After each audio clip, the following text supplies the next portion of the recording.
There's a lot of great details in the front of this vehicle. Again, it's the edges are still very blocky because this is an older set, but I still like all of the shapes and the overall contours of the front, which matches pretty well to the actual Ferrari Enzo vehicle.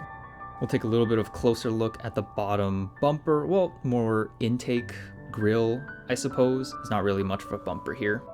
I'll repeat again that since this is a set that's seen many years, there's a lot of blemishes on the pieces. So if any dust is on them, they're a lot easier to see. So even right now, you can see the reflection of the scratches from when these pieces were stuck in a pile with other pieces inside a Lego box when I was a kid.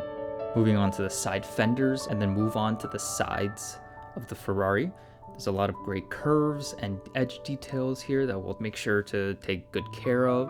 As we move towards the rear of the Ferrari, same kind of edge details that were on the front, so we'll take care of that now here. Do a little bit of a pass of the wheel. So the wheel is Technic based, doesn't really say that much for dust or anything like that, but just a unique feature for this set, which is interesting because most of the creator expert sets now, they have their own individual types of wheels that are different than the Technic ones. So as we start cleaning the top end of the Ferrari, we can really understand and really admire the entire shape and details that go into this set and how it makes it actually really does look like the Ferrari Enzo, especially for a set that's this old. I know I keep repeating it, but it's one of my favorite sets, so I will keep talking about how much I love it until the day I die. The most of the top looks okay, but we'll take a pass at the windows just to make sure. We always do 2 passes of windows here, as we took a pass a little bit earlier. So let's pop open the actual cockpit portion of the vehicle and get a good look inside the interior. Like I said, the interior is actually really awesomely detailed. A lot of smooth pieces, the seats look great. Again, not that much dust goes in here, but I remember as a kid I sometimes displayed it without the top on, so there is still amount of lingering dust in here. So we'll take a quick pass and then pop the canopy back on, and then we'll turn the Ferrari forward so we can take a pass at the rear. While we're here, let's pop open the rear of the Ferrari to get a look at the engine block. I really like the details here to show the cylinders of the engine as well as the Ferrari's logo on the top of the engine block as well. The edges definitely get a little bit of dust here because the actual cover of the engine doesn't cover fully, which I think is actually a really nice detail and it looks even better that way, but it requires a little bit more extra work from us.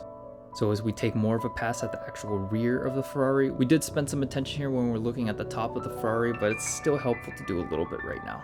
So the rear window is not actually a window, it's just clear pieces that make it look like a window. And I don't have an issue with it. It still looks really cool, even if you can't see the engine. The engine is very easily accessible from the rear hatch. Since we gave attention to the right-hand side of the Ferrari already, it makes sense to go for the left-hand side. So we'll repeat with the fenders, starting from the rear fender onwards. We'll move on to the middle section of the Ferrari with the nice curves and edge detailing that we like so much to see. And then let's take a little bit more of a look towards the rear. So there's a lot of great detailing here. There is one sticker piece, but again, we can forgive them because this is an older set. And I really like the taillight pieces. I know it's very simple, it's just the clear circular bricks, but it really sold it, especially the silver ones in the bottom. So let's move back to the museum and do our final finishing touches. So thank you so much for watching. Please like and subscribe if you'd like to see more. See you next time.